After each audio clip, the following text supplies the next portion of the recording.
What if your people pleasing isn't about being nice, but about surviving? A woman's heart is harmed in a way where the reflex is to say, I'm going to just make everyone happy around me so I don't get abandoned, neglected, rejected, overlooked. Keep listening to find out why so many women feel like peacekeepers and how fear of rejection drives this silent struggle. In your experience, how does guilt trap women in these self-sacrificing roles?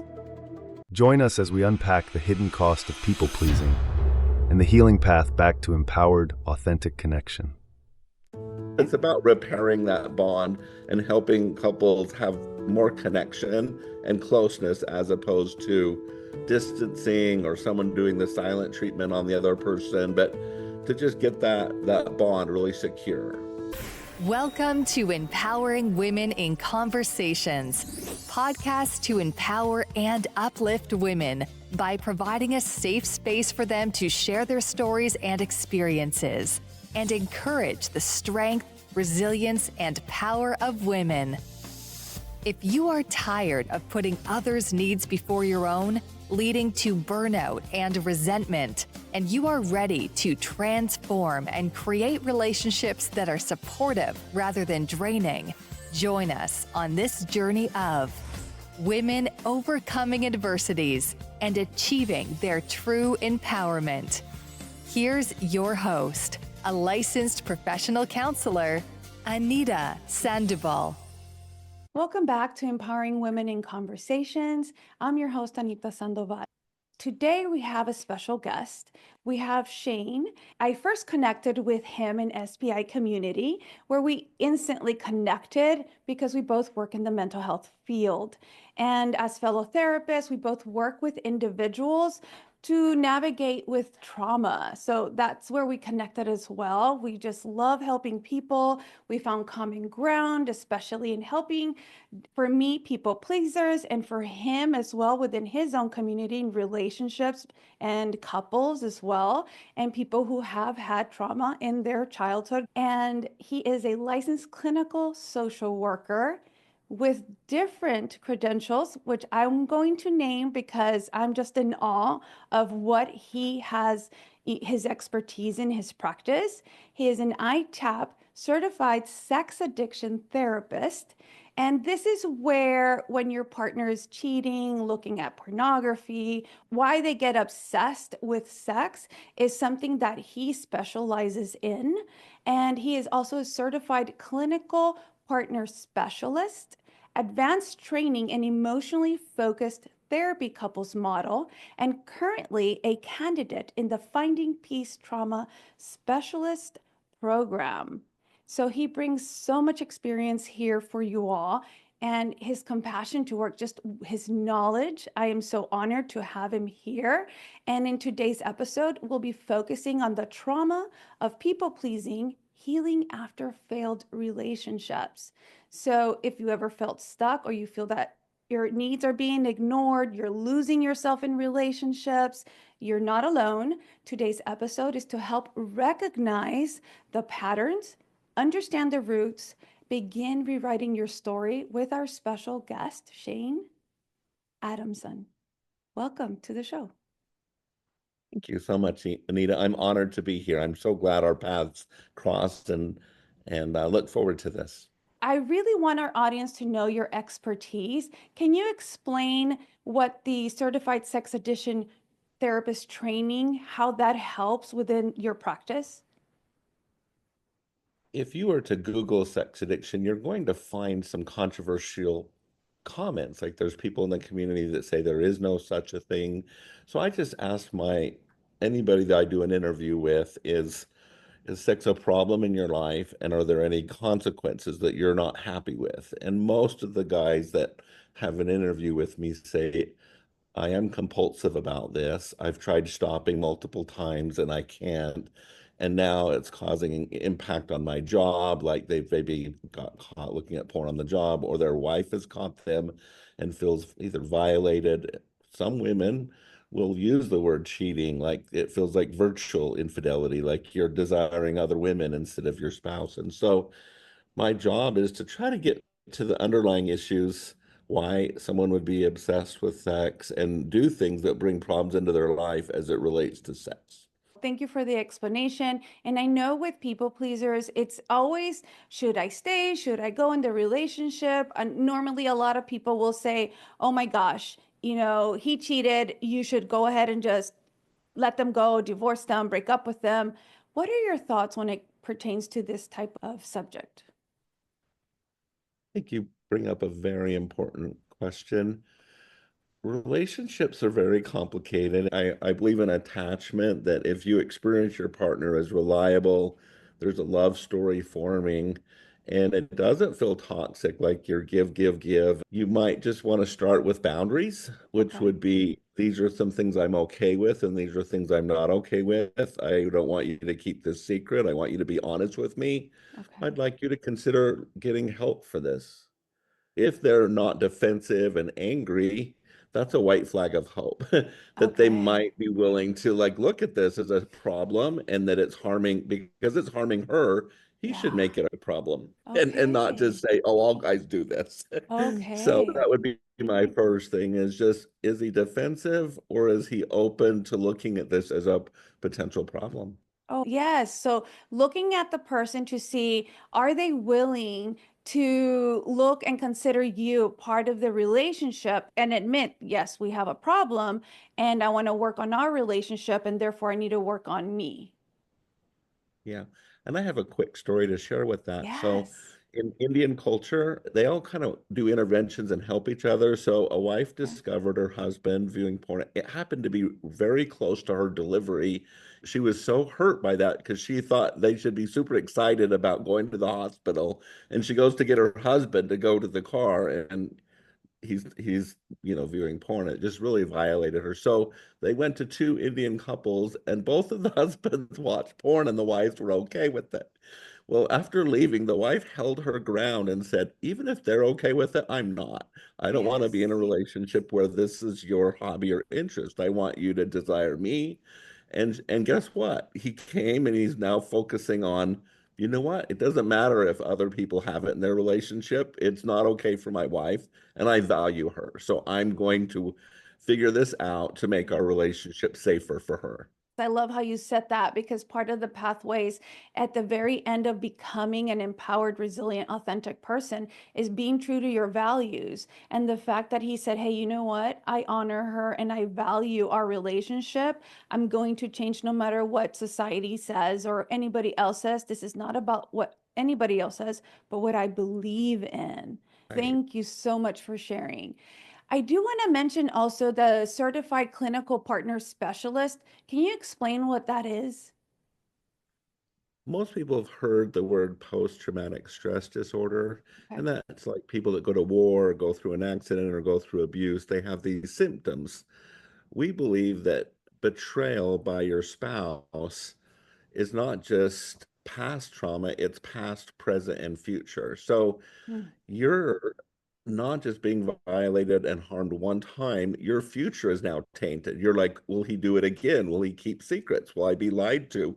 And so it just creates this very unique trauma symptoms that almost exist every day. Like you and I are always helping people calm their nervous Yes. system. If you were to imagine, counseling someone that are wondering when the next shoe's going to drop, and they discover a new lie that the husband is keeping. And I'm using some stereotypes here. Sometimes women cheat on men, but in my practice right now, 80% the men are the ones that are cheating and violating. And so the complex partner specialty was a full day of training to understand betrayal, and there's a very specific pathway to help these partners who are betrayed heal from that, create boundaries, and follow their values. And that's that training. Wow. I love that because you end up helping them find out a little bit more of them and then how that brings in within the partner relationship. And I love how they both integrate with all your other expertise. The one that I really want to know more about, and I want my audience to know this as well, is the emotional focus training. Can you explain that one? Oh, sure. So Sue Johnson, and then right up there next to Sue Johnson, John Gottman. they're probably Okay. the two leaders in marriage. And so Okay. if you get a book from John Gottman or Sue Johnson, there's going to be really solid advice based on research. But Okay. you're asking specifically about John Gottman. attachment theory. So Okay. just think of attachment is, can you experience your partner as accessible and reliable? And is there emotional connection? And so it's deeper than just communication skills. It's like that bond that brings you together. When I'm doing couples therapy using that model, a common question would be, who's pursuing in the relationship right now? Who's withdrawing? A classic thing that I need to help. In many cases, men are withdrawers and they go to their man cave. I say to the men, I need you to kind of isolate less and lean into your partner more and try to stay in important conversations. And to the wives, I'll say, I want you to watch your emotional intensity because I'm challenging him to leave his man cave and come be with you and attach and bond. Yes. I need you to be a safe place for him to land. Yes. And so that is kind of a real quick synopsis. There's more layers of complexity, but Okay. it's about repairing that bond and helping couples have more connection and closeness as opposed to distancing or someone doing the silent treatment on the other person, but to just get that bond really secure. Oh, I love that because with PTSD and let's say anxiety, even you dissociate. And it's really difficult to connect with someone. And people assume it's a want, but it isn't. It's a need as per Maslow's hierarchy of needs. We all have this innate nurturing to be loved, to belong. And so when the trauma creates that obstacle, having this Um, training of emotionally focused training to say, hey, you know what? Let's focus on emotionally connecting. And not only that, that'll bring the connection together, the intimacy together for them, and they can connect in different ways. So I love how all your expertise, they really work together. You did mention something recently, the Finding Peace Trauma Program, but you did mention a retreat as well. And can you discuss that one? That's the new one that you're venturing into. This will require me being a little vulnerable, and I don't mind, sharing this. I have some trauma wounds in my lifespan. One of those is my parents' divorce had an impact on me. I'm the oldest of five kids, and it just made my world less secure. I was more anxious. And then my wife decided she didn't want to do organized religion. And so we had started our marriage in a conservative Christian path. And then she says, oh, I'm out. And I felt a deep betrayal there. And so I went to Finding Peace Retreat because I got the workbook and I was having some good progress, but I wanted a deeper experience. So in individual counseling, there's a lot of beautiful work that can happen. I'm now getting to the Finding Peace Retreat. The Finding Peace Retreat is like going into nature, saying, I'm going to do some deeper work on my life wounds. Mhm. And so for myself, it was the two wounds I mentioned. It's a lot of experiential activity. So you're in small groups, taking turns sharing some of your life stories and how they impacted you.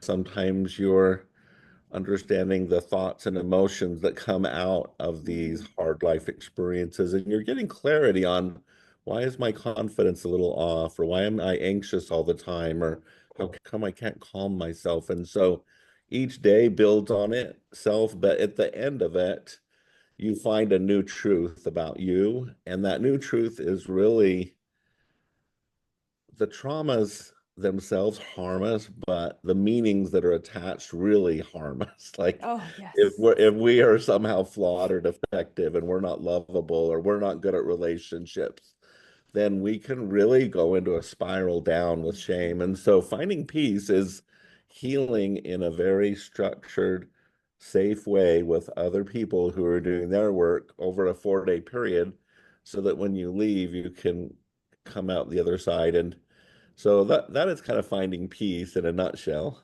Wow. Thank you so much for sharing your story and being vulnerable enough in this space to share this story will help others and finding ways on how can I find peace myself, and talking about this helps our community as well. What Yeah. got you into the field of mental health? I did a mission for my church in Japan. So I Okay. lived in Japan for 2 years and I was giving a message of Christianity.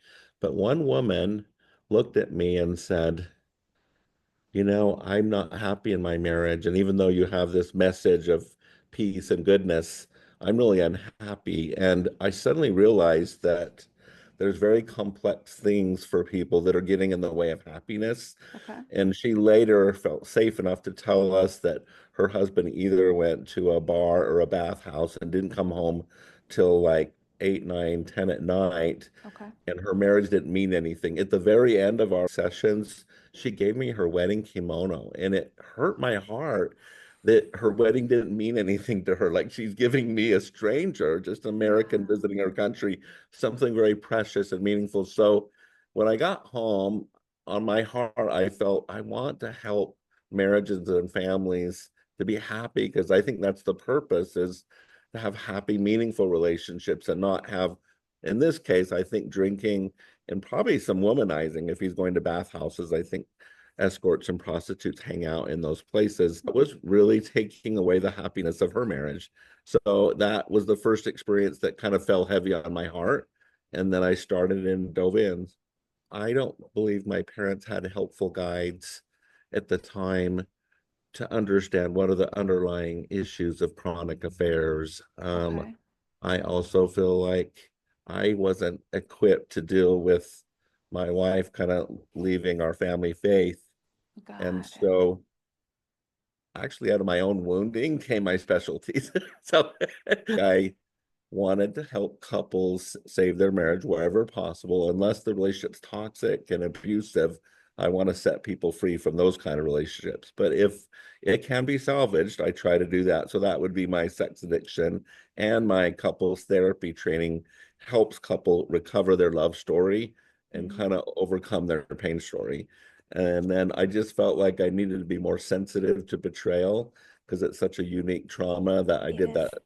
that special training on that. I can see your passion, and I see other therapists having different certifications. Like I have my EMDR training, I have neurobiology, so I have like the ADHD, but you specialize in these other ones within the couples. And I always thought, wow, what inspired you to do that? And sharing your story, it makes so much sense, so that anyone who is having trouble within their marriage or relationships, they know that you've been there, but that you also trained, this is your sauce, that you're passionate about. And I want the people to know why you do what you do, because it makes a difference. Anybody could be like, oh, yeah, I'll get the training, but you don't. Your heart and soul is in it, and I can tell. I have one more thing to share to the audience, just because you and I bond over treating trauma. Hmm. I love the phrase that everyone has seeds of greatness. Some people that are more spiritual will say seeds of divinity, like their children of God. But I believe that light within is brighter and bigger than any trauma, and that you and I have to help people access that light, because the trauma can try to dim it. But there's just a beautiful light that's within every human, and Yes. we just have to help them access their light so that they can not be defined by the traumas of their life. So you Yes. and I are doing sacred work. Thank you. And man, you really gave me goosebumps. And I'll tell you why. My Okay. favorite song that I turn to, and I remember visiting Joe Olstein's one of his seminars when I was in Houston. I was like, yeah, let me go ahead and see one of his sermons. And it was a special guest. I don't remember his name, but his sermon was amazing. And since then, my favorite song, and he even mentioned it, is This Little Light of Mine. And those words, this little light of mine, I'm going to let it shine. And when people say don't let the devil blow it out, it's really, what is that? It's the negativity, the negative thoughts, the trauma. We don't allow the negativity to blow it out. I'm going to let it shine. And so even within my practice, I focus on empowered resilience, authenticity. It's been known in research that authenticity, the energy of it is 600 times greater, even more so than love, because you can't love someone into healing. It's not as strong enough to change the person within you, because you can't change others. But the authenticity, you can tell right away when that person's soul self becomes out there instead of eroding. Glad that we had common experience with light. I'm Yes. gonna look at after this episode, I'm gonna go listen to this little light. I'm gonna let it shine. It is such a Yes. beautiful song. I love it. It is. It is. I always turn to that whenever I feel like people pleasing. This is now I'm going to change the topic a little bit, just shift a little bit to the heart of the people pleasing. How do you see people pleasing as a trauma response, especially for women? I personally believe women are more gifted at relationships. They're more emotionally in tune than men. And so relationships make them like, I just think they're better lovers. They're just more in tune. I think that that also makes them more vulnerable to harm. If you're rejected or you experience a loss or abuse or been abandoned by someone that you thought was always going to be there for you and suddenly they're not there for you, Hmm. I just believe a woman's heart is harmed in a way where the reflex is to say, I'm going to just make everyone happy around me Yeah. so I don't get abandoned, neglected, rejected, overlooked. And so it's just a reflex that's based in trauma that's not the healthiest. Yes, because it speaks on the attachment issues. It speaks on the abandonment. And so, therefore, I'm going to people please to just get what I can because of fear. What are your thoughts on fear and having healthy relationships based on that? I love the acronym false evidence appearing real. So if your nervous system has been hijacked by trauma, you're always looking for danger Yeah. and you're on high alert, but sometimes you're mapping danger when there isn't danger there. And so that's kind of like the Wow. smoke alarm's going off, but you think it's a fire. And I just think that fear, you need, like in my episode, talked about how important it is to have tools to ground you and say, is this really a fire or is this a smoke alarm? And am I letting fear hijack my day? Because I have women right now who will be in fear and worry for half of their day about where their husband is. They check their phone, their email. Oh. They're not wanting to be blindsided ever again. But Mm. that takes over half their day with fear. You see how that's harming Yeah. them? They could be doing self-care activities like mindfulness or running or something that would bring them joy. They're just stuck being an investigator. Yes, stuck on the projecting on the outside. Hey, you need to meet my needs because they don't look that they already can meet their own needs, but they're so scared with the fear. And please say the acronym again. This is the first time I hear of this, and I want to really have women people pleasers hear it again. What does it mean again? Fear is false evidence appearing real. Wow. It looks real, but it's just your nervous system trying to protect you from getting harmed again because you've had too much harm in your life. Yes. And talking about that, what role do early relationships, mothers or fathers or siblings in the childhood dynamics, how much does that play a role in forming these people pleasing habits? I'm really careful to not say that your family of origin caused you to be a certain way, Okay. but I do believe that they influence. They Okay. definitely Yes. influence. Let's just say that you had a mother who was very much a helicopter mom who hovered over you, got enmeshed in your life. You might go in relationships and develop this real independence, like I'm not going to be controlled. I'm my own Mm. person, and then you don't get to enjoy attachment. Now the people pleasing side of that would be, you know what, my mom really mistreated me. I'm just going to take care of every need of my husband so that he'll be so happy. And so again, it's a reflex thinking it's going to protect the relationship, but it puts you in this one down position where you're always serving and you're give, and the partners take. I can see how it could influence. Mhm.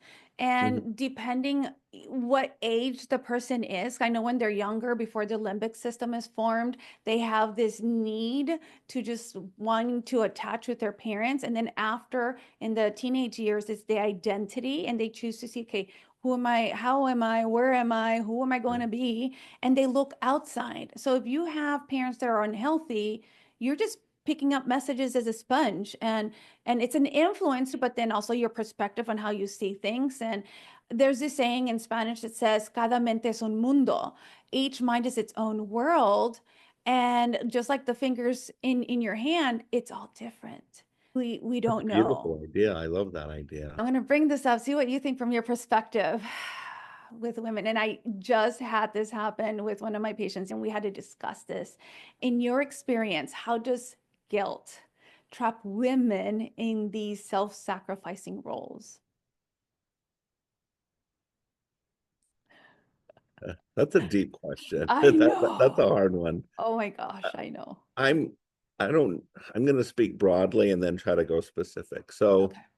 I do believe that in our society there has been traditional roles, and that's just like the women are the homemakers and the husband are the providers. In those type of relationships, the guilt could come where, oh, I've got to have the whole house in order. I've got to make meals. Oh, I've also got to be a great mom. And so you just overburden yourself.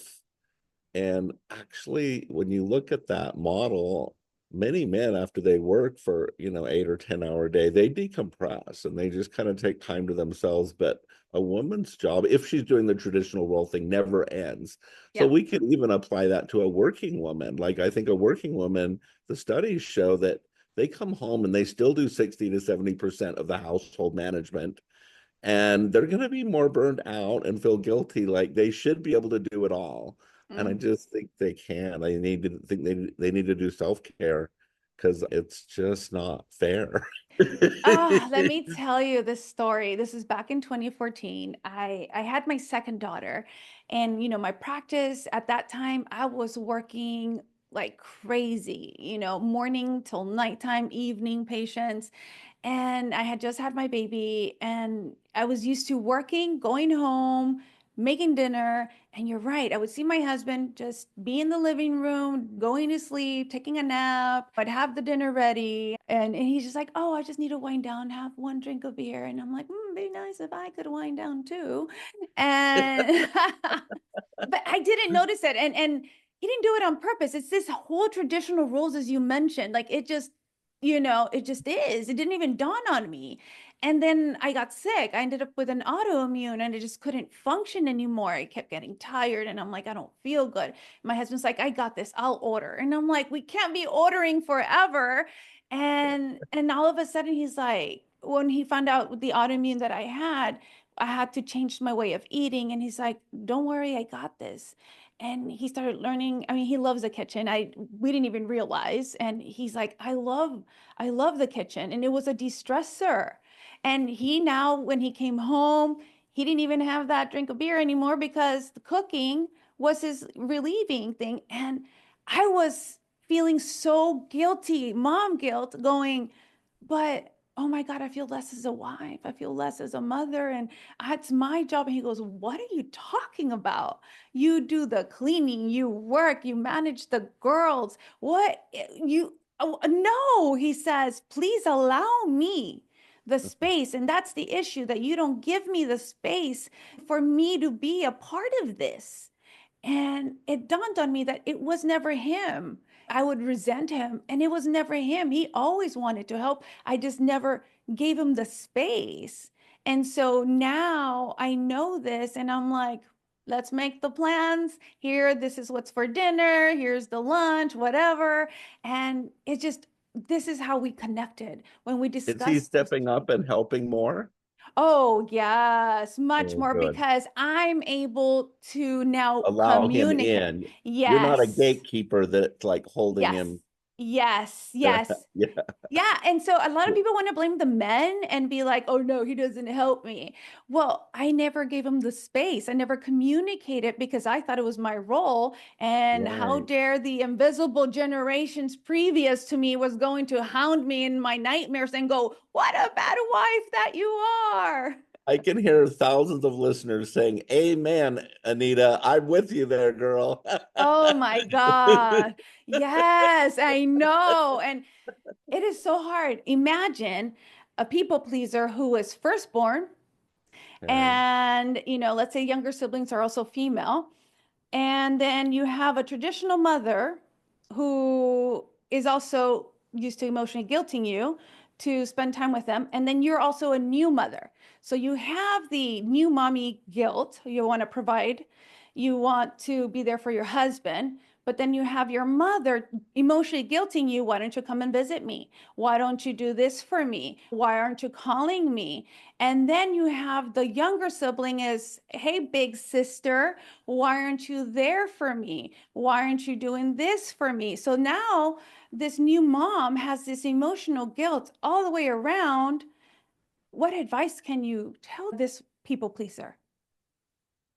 A lot of family members, from the mom to siblings, are expecting her to be like a caretaker to all these people, and she's doing it but spread thin and maybe resenting it. Because she's the firstborn, and in the Mexican American household, if you're the firstborn, so I don't know about you because you were the firstborn. That's why I am the firstborn, yeah. Were you obligated to take care of your younger siblings? You know, I like to say our family puts the fun in dysfunction. There was just a lot of chaos in our family, and my mom and dad may have tried to delegate, but I think we were really wild kids. And so even if my mom or dad tried to get me to take care of them, I'm like, I'm not their parent. And so I was kind of a rebellious. So I kind of rebelled against that. But you sound like the compliant child who tried to make mom and dad happy and do it all. I'm like, You isn't would that think, right? you would well, you know what? Now, going into that, in the very beginning, I would people please because I was your family and my family, they can both create a dysfunctional party because it was that bad. Growing up with victim narcissist, I tried to please her all the time. You're right, in the very beginning. And then she would blame me. Like, even if it was her fault, she'd be like, oh, my daughter, my daughter, my daughter. And it was, I don't know the day or the moment it happened. I was already older. And it could have been the moment when one of my mom's boyfriends stole her money because she would get a social security check because my dad had passed away. And so she would get social security and a lot of money, right? Well, back in that time for her because she didn't work and she was a dropout. And of course, the men were just there for, she had all daughters and government stable money, and they never worked and they were alcoholics. And so he stole her money and come the beginning of the month. And he then said, your daughter took it. I think I was 11 or something. I remember that was like one of the first times I defended myself because before I'd be like, whatever, whatever, whatever, right? I would always be there for my mom. And when she believed him and says, give me my money, I'm like, what are you talking about? I'm a child. How dare you believe him? And I said, you know what? I'm calling the police. And she was just like, and he was just like, I think he kicked her and left. The police came, and my mom was like, oh, I don't know what happened. And I'm like, no, no, tell him what happened. He kicked you. Look at that bruise. He blamed me for taking the money, and I didn't. And I go, and look at how he ran away. And then later on, my mom was like, I'm so sorry, I blamed you. But after that, it was irreparable. That was it. There was no way I was going to people please my mom. If anything, I was just like, nope, not doing that. Nope, not doing that. I was like the whole rebellious. And my mom was more scared of me, and her boyfriends were more scared of me because I just needed to call the police. They were more scared of me than my mother. So Wow. after that moment, and that was it. No more, no more doing Wow, that. that's a very powerful story. Can't believe that you found your assertiveness at that young of an age. I'm really glad you found it so you could, call out BS when BS was happening. It was more like the fight, flight, freeze, people pleasing, appease. And at that moment, I was like, that's it. I'm done freezing. I'm done people pleasing. It's obviously not working. I can't run away because I'm little still. And so, Yeah. because where am I going to go? Remember, my mom, like, well, CPS is going to take you. They're going to separate you all. And I didn't want to be separated from a sibling. So I said, you know what? I'm just going to fight. And that was it. That was me just fighting and making sure to keep the somewhat peace in the family from, these men. And it's more the women, what do I do? They tell me, and they're like, I want to be there for my daughter, and I don't want to let down my sister. I don't want to let down my mother because she wants to people please everybody. Right. What do you tell this this person who's a people pleaser and wants to please everybody. So the only story I have that kind of parallels, it's not an exact lineup, but there's some parallels. So my wife has done a lot of work on narcissistic healing, and her mom was narcissistic. And the way that her mom's narcissism manifest is, we called it the Hoover vacuum cycle, that sometimes she would be so loving and adoring to Wendy and shower her with praise and money. But then the second Wendy didn't do something that she wanted, she was discarded, and it would be cold and silent treatment. And that's just a very unusual dynamic. But then after a period of time, the Hoover cycle of like trying to suck or pull her in. And so I think, for at least in the case of my wife, she had to be grounded in herself and saying, I'm an adult. I get to decide what my bandwidth is, what I can add to my plate and what I can't. Mhm. And I'm going to just say no to some things, even if people say that I don't love them and I'm being selfish. I'm not going to listen to that. I'm going to trust my heart, and I'll say yes to the things that I feel like I have time and energy to do. Yeah. And since she did that, her mom has not been happy. Actually, her mom now has dementia, so she can't really process. And that's why I'm being kind of vulnerable with some personal private information. There's no way that she can harm Wendy anymore. And Wendy has got boundaries up where she says yes and no to the things that she's okay with. Yeah. People pleasing is that reflex. I think people need to just carefully sort out what do they have time and energy for, and say no to the things that feel toxic Yeah. and that's going to drain you, and say yes to the things that give you life and that you enjoy doing. Yes. And I love that example. Thank you so much for sharing and being vulnerable and sharing that story, because yes, some of the mothers tend to be narcissists. And when they emotionally guilt you, it's not about you, it's about them. And for the audience to know that sometimes your mother is a narcissist, and as much as you're going to people please, it's not going to make them happy. And you have to set those boundaries. And so have them look within themselves. Is my mother a covert narcissist or a victim Right, narcissist? Is key right. number one. And how do I work with one? How do I establish one? Is maintain your boundaries and be grounded, as you said. Since we talked about narcissists, one of the things with them is they're emotionally unavailable. And it doesn't have to be mothers, it could be partners. Why do you think so many people pleasers are drawn to emotionally unavailable partners? Remember the story I shared earlier, like there's the helicopter parent? Yeah. The opposite side of that parent would be a very distant parent who's just neglectful, or even in a worst case, abandoning, like just not there. I really believe that someone that has that wound of neglect or abandonment really believe in their heart that if I love and just give my very best, people will love me back. And even if they have some habits and hangups, my love will cure them, because they will appreciate me so much and how well I'm loving you. But a true narcissist doesn't really care how much you give and how much you love. They will be nice one day and they'll be bitter, mean, and discard you the next day and not appreciate you or be critical of you. This is my theory, is that someone has had a wound of neglect or abandonment, and so they just feel the golden path to a romantic, loving relationship. It's just love, love, love, and love will find a way and will cure all problems. But we all know that's not the case. No, no. Knowing your values of anything. And, Right. you said, oh, we want to give love, love, love to see if we can return. Some of the people pleasers may assume, hey, what if I give myself, as in having sexual intimacy with a partner, that will get them to stay. And what are your thoughts on that belief? Okay, so we're bringing up the sex topic. I don't mind going there because I've studied a lot, and I think that there are some important dynamics. Thank So you. I personally believe the very best sex is meaningful and connecting sex where both people choose it.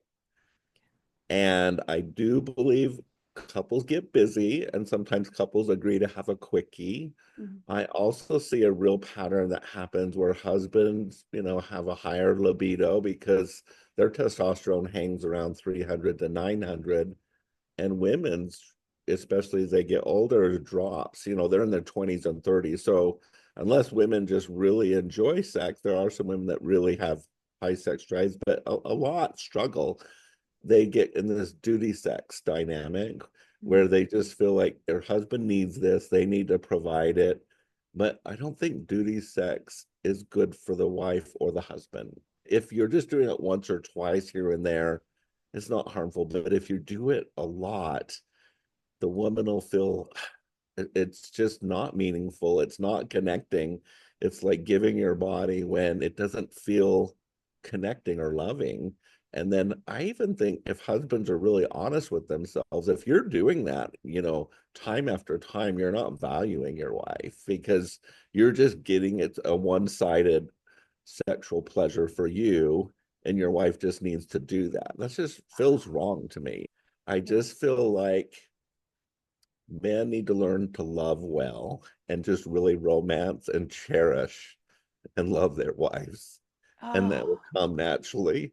And then yes. wives maybe need to learn how to access kind of their sexuality. I have a favorite intervention that I do in the Hold Me Tight retreat where I have wives write a 2-paragraph lovemaking guide for themselves.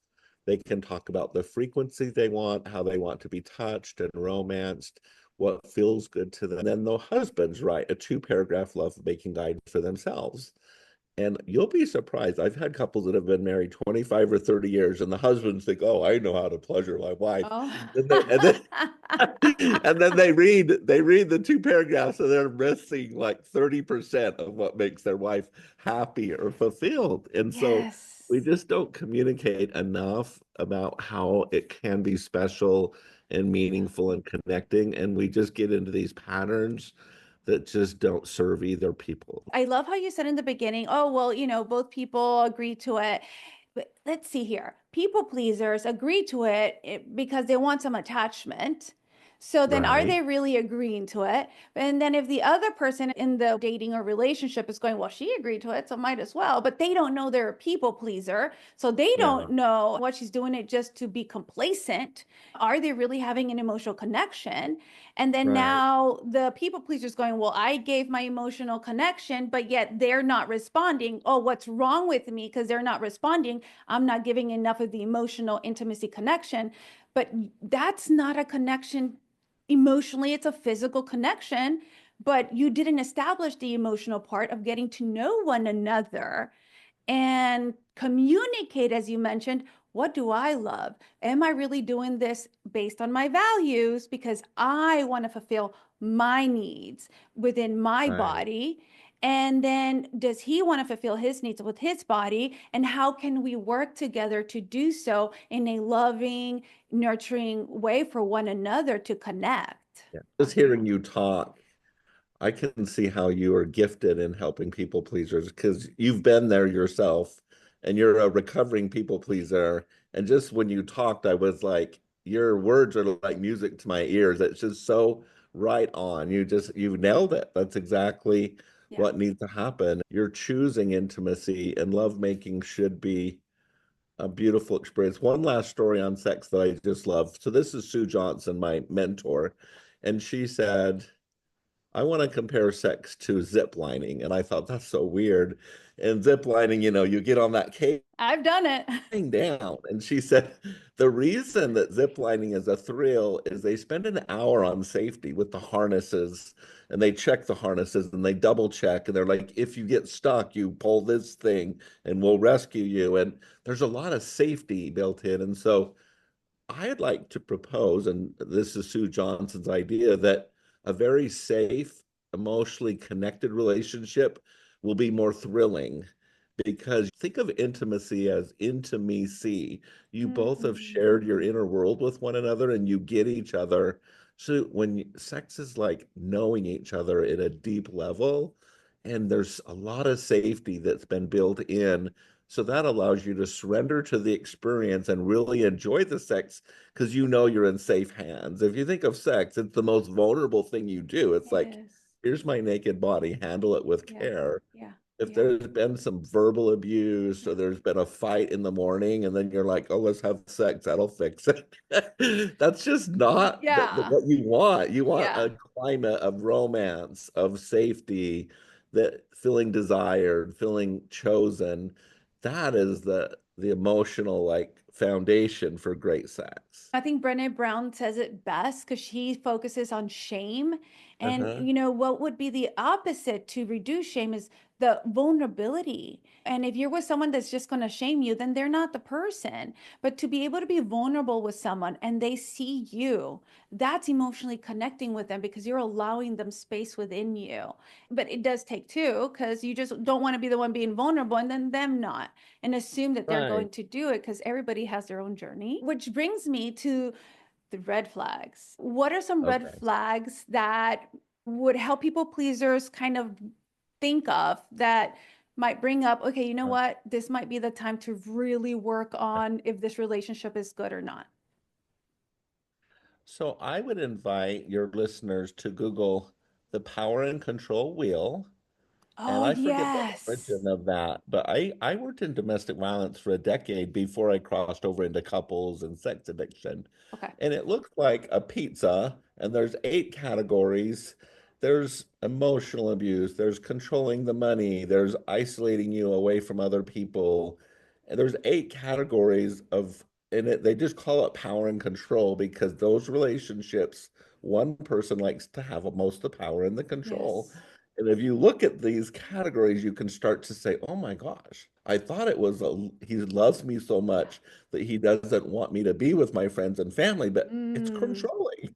And yeah. you might have that awakening that this is more his insecurity, that he wants to own me. And so Mm, I think that if you saw a lot of the red flags, you would have to have the courage. You're in this really crossroad decision. Is it going to create a flare up and make him get more controlling and dangerous? You're going to find a clever way to exit that because it could be really hard. You might ponder on how is the best way to exit this relationship that I see too many of these 8 categories of control and power that's just not an equal, safe relationship. It reminded me of a story, quick story. When I was divorcing my ex-husband because he was a narcissist, there was no way I'm going to be like, oh my gosh, I'm going to divorce you because he is like, you do not just do that to a narcissist because they will be evil in every way and take you down.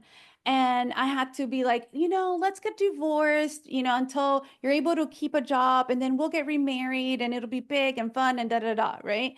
And so luckily we got divorced within that month.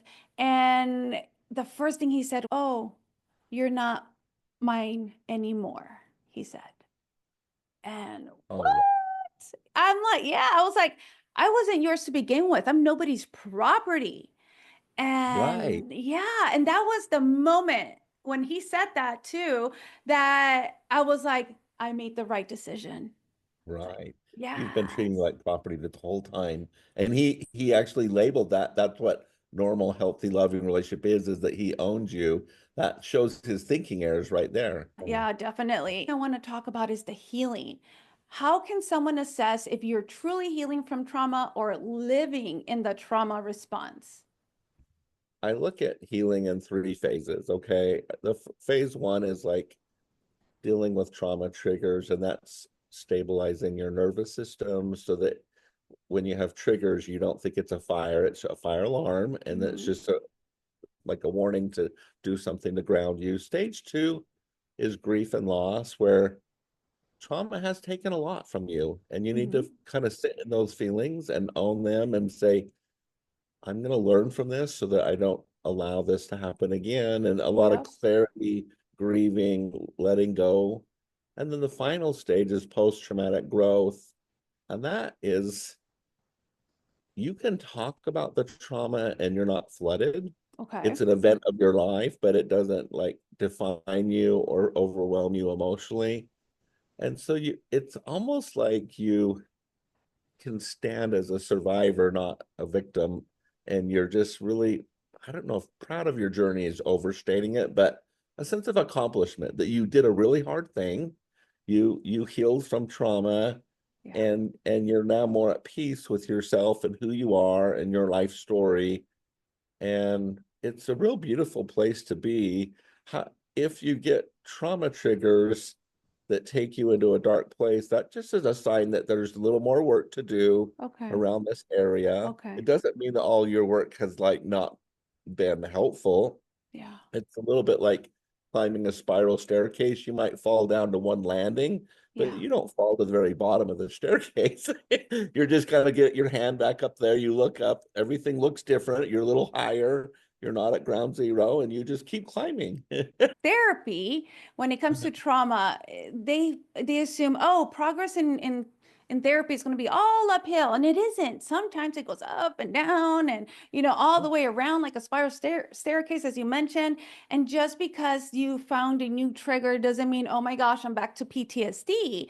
Because like I Right. tell people, I have PTSD in remission, and it doesn't mean I'm not going to feel negative or have intrusive thoughts, but I'm able to process it better without the baggage of the trauma stuck in Right. the nervous system. What tools, insights do you offer women to help them begin their path from trauma to healing as a people pleaser? What is the first steps you would recommend for them? I believe that mental health is living in reality no matter what. And that just means you need to face the truth of your life. And I like to say that all human beings have 80% good about them and their 20% of their habits or their hangups.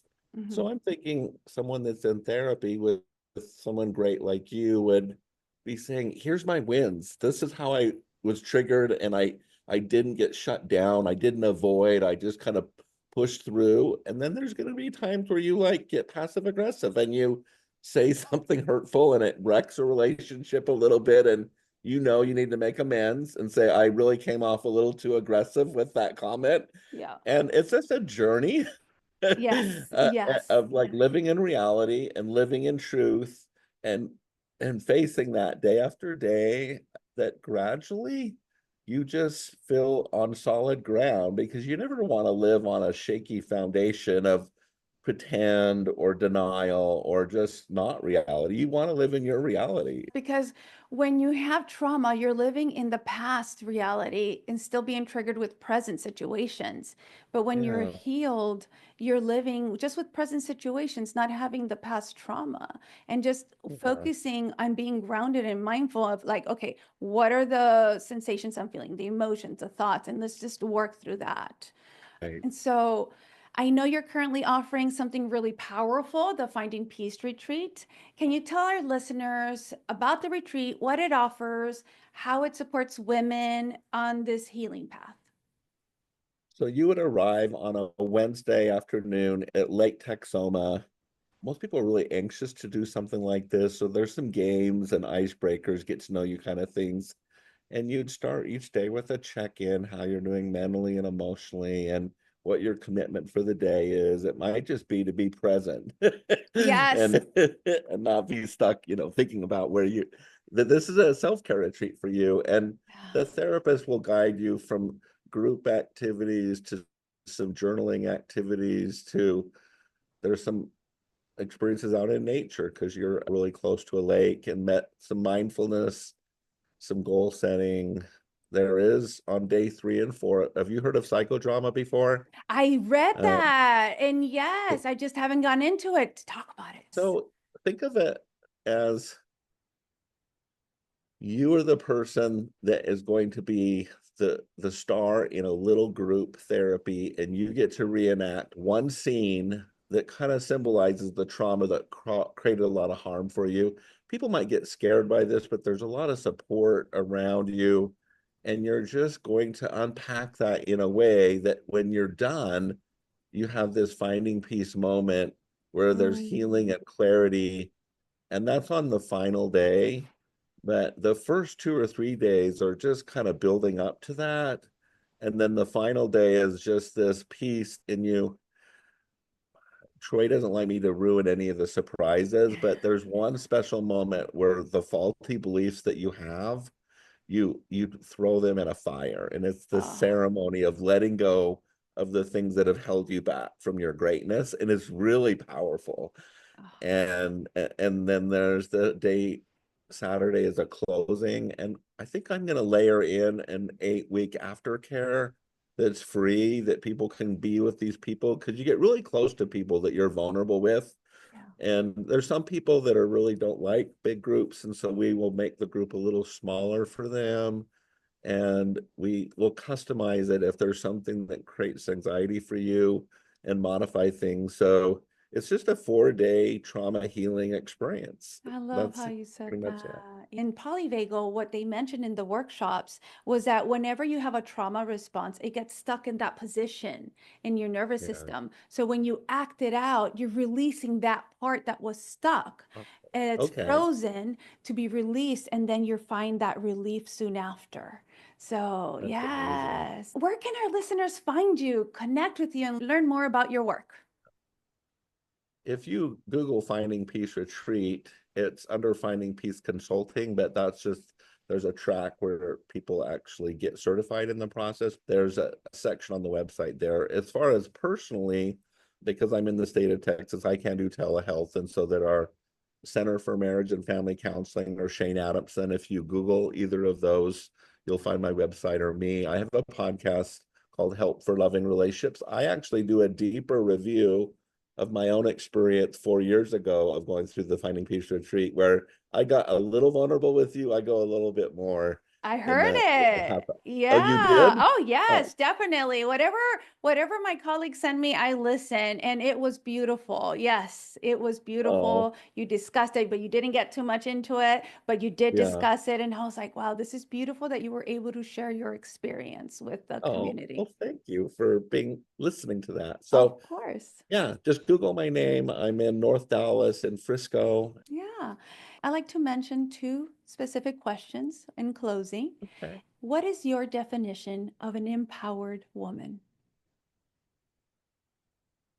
I believe in that little light, and it's not a little light, it's a bright light of divinity and greatness, Mhm. that when you access that,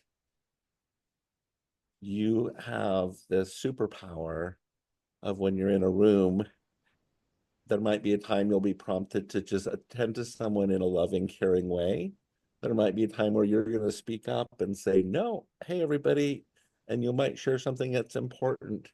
But I think this will prompt you to navigate the world in a way where you're solid in yourself, and you don't need to worry about the opinions of others, because they can have their opinions. You just know who you are, and you're just going to bring your light, and your light might prompt you to at times be soft, at sometimes be loud, and that's okay. Ah, I love that. And that's Yeah. okay. Be you. Be you. Yes. Yeah. Assume that in the future, everything about you, who you are, your work, your legacy, was lost by some unforeseen circumstances. And one day within your future, by 3 family generations within your line in the woman lineage, your great granddaughter found a one handwritten letter. What truth would you want to pass on to her to inspire her and the women after her to continue empowering one another? The most important life lesson is to love well, Mhm. and that you have a special gift of loving. And there are people in the world that may try to diminish you or harm you. But if you lead your life with love, you will attract other loving people, and you'll have a community and family of love. And that's what matters most in life, is having loving relationships. Oh, I love that. Hence the title with your podcast as well. Thank you again, Shane, for joining me in this deeply needed conversation. And to everyone listening, if you're on your journey from people pleaser to empowered woman, I hope today offered you some insight, validation, and the reminder that it's never too late to start choosing yourself. Let's take a deep breath, walk in the truth, and remember you're worthy of love that doesn't require losing yourself. And until our next conversation, be well and stay safe. Thanks for listening to Empowering Women in Conversations. This conversation has ended, but your journey to empowerment continues. Please share with someone you know who will find this conversation helpful and inspiring. And don't forget to subscribe so you don't miss an episode.